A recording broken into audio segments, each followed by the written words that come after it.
नमस्कार मित्रों। आज जो मैंने टॉपिक लिया है वो है प्रलय। कई छोटे छोटे प्रलय भी होते हैं, कोई बड़े प्रलय होते हैं जिसमें पूरी ज़मीन पानी में डूब जाए, उसको प्रलय कहते हैं। अब ये कथा जो है अपने यहाँ तो है ही है, भारत में तो है ही, बाकी धर्मों में माने ईसाई धर्म में भी ये कहानी आती है। हुआ ये कि वहाँ नूह करके एक सेंट कह ले तो महात्मा आदमी था, तो उसको ईश्वर ने आके कहा कि तुम एकदम पहाड़ी पर चले जाओ, वहाँ एक लकड़ी की नाव बनाओ और उस नाव में हर प्राणी का एक जोड़ा रखो और जोड़ा रख के, और जब 7वें दिन प्रलय आएगी, पानी भर जाएगा, वहाँ तक चला जाएगा, तुम्हारी यहाँ नाव है वहाँ तक चला जाएगा। और नाव एक बार पानी में तैरने लगी तो फिर उन लोगों को लेके कुछ खाने पीने का सामान भी रखना, ये भी रखना, ऐसा सब बताया। और उसने नूह ने ऐसे किया, वो जहाज़ तैरने लगा, जहाज़ नाव जो भी था वो तैरने लगा, सारे प्राणी उसमें बैठे हुए।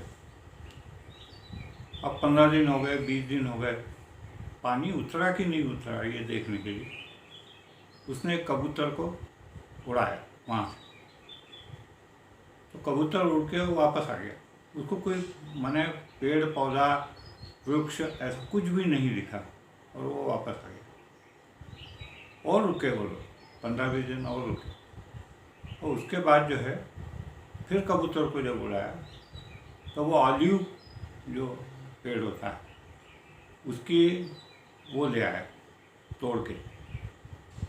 मैंने उसका ये मानना था कि अब ऑलिव का पेड़ जब दिखने लगा, इसका मतलब काफ़ी पानी उतर गया है।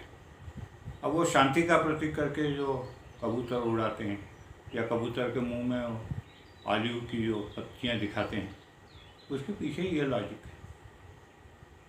अब हम भारतीय इसमें, मुस्लिम इसमें भी बाइबल की नकल है और बिल्कुल वैसा का वैसा है। उसको नूह ही बोला है उन्होंने। बाकी भारत में जो है ये है कि हर चतुर्युग के बाद एक बार जल प्रलय होता है। तो हमारे यहाँ जल प्रलय जब हुआ तो उसमें सारा डूब गया। बाकी पिछले मनवंतर का जो मनु था, पिछले मनवंतर में जो था वैवस्वत नाम का मनु जो है, दक्षिण भारत का था, तो वैवस्वत मनु जो है वो जीवित रहा। और उसने जब सारा पानी ये हो गया तो उसने देखा कि 15 अंडे पड़े हुए हैं। तो उसको आगे हुई कि ये अंडे फोड़ना नहीं है आपको, ये अपने आप फूटेंगे, वो इसमें से जो लोग निकलेंगे उनको आपको फिर से सब सिखाना है। तो 15 अंडों में से 6 महिलाएं निकली, 6 लड़कियां थी और 9 पुरुष थे। अब वो निकले बाहर कि अब वो ये प्रजा बढ़ाएंगे, तो प्रजा बढ़ाने लगे या जो भी है। तो उन लोगों को पहले तो उन्होंने भाषा सिखाई, संस्कृत भाषा, या एक सामान्य बात समझ पाए ऐसा ज्ञान जो है उन्होंने उनको दिया। अब वो उनके बच्चे हो गए, ये हो गया, वो हो गया, ये सब। अब हुआ ये कि जिसको जो रुचि हो वो उस पर संशोधन करे। कोई धातु पर कर रहा है, कोई वनस्पति पर कर रहा है, कोई और चीज़ों पर कर रहा है, कोई मकान आर्किटेक्चर में कर रहा है। जैसे हमारे यहाँ कई सारी ब्रांचेस होती हैं सीखने वालों की, वैसे उसकी माने उसका मन देखकर या वो क्या काम कर सकता है उसकी योग्यता देखकर ऐसे काम बांटे गए।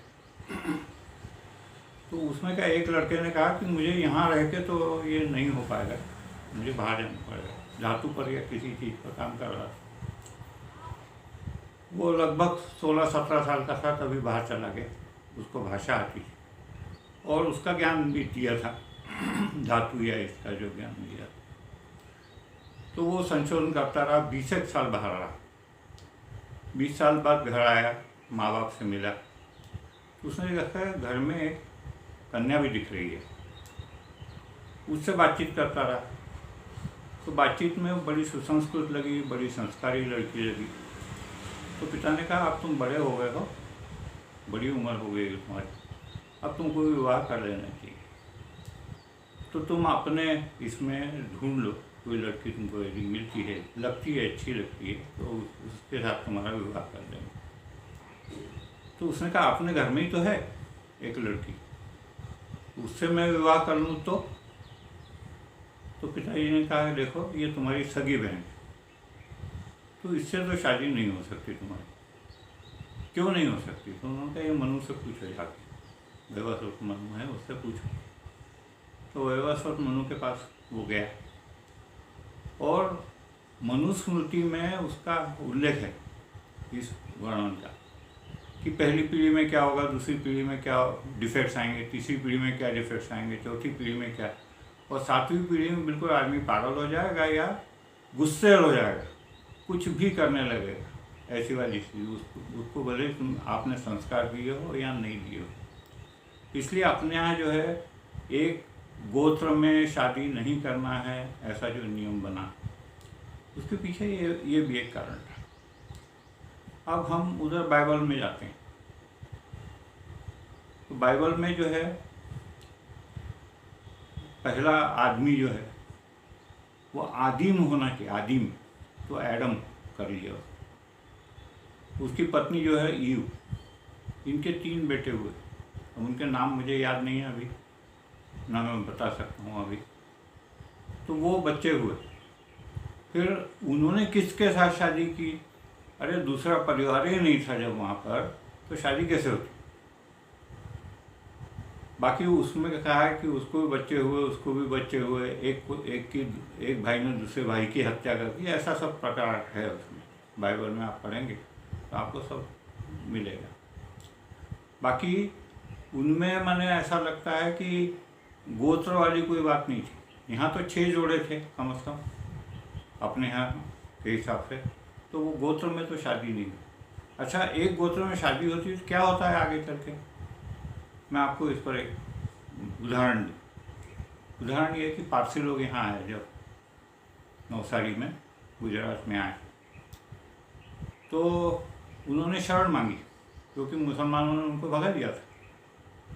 तो शरण लेने आए, तो वहाँ के राजा ने शरण तो दी, लेकिन 3 शर्तें रखी कि एक तो आपके जो धार्मिक त्यौहार है, ये है, वो आपको रात को करने हैं, दिन में नहीं, सूर्यास्त के बाद करना है, पहली शर्त। दूसरी शर्त ये कि आपसे रोटी बेटी व्यवहार भी नहीं होगा, खाने पीने का रोटी बेटी, मैंने रोटी भी नहीं खाएंगे, मैंने आप ना हमारे यहाँ खाओगे ना हम आपके यहाँ खाएंगे। और तीसरा ये कि शादी ब्याह आपस में नहीं हो सकता। ये शर्तें रखी, उन्होंने मंजूर भी की। हालांकि वो सूर्य देवता पूजने वाले थे। अब रात में सूर्य देवता कहाँ दिखने वाले, इसलिए उन्होंने वो अग्नि वाली बात निकाली। अगियारा जो होता है, वहाँ आग जलती है, उसके दर्शन करते हैं, ये पद्धति हुई। लेकिन हुआ ये कि लिमिटेड परिवार आए हुए थे और लगभग एक दूसरे के रिश्तेदार थे सब लोग। अब उनकी जब आपस में विवाह हुए या संतति हुई, तो उसमें आज हमको ये देखने को मिलता है कि आधे पारसी तो पागल है और आधे पारसी जो है भयंकर होशियार है। और दूसरा मुस्लिमों का देखते हैं हम, चचेरी बहन से शादी कर लेंगे, मामा के लड़की से शादी कर लेंगे, ऐसा सब चलता है।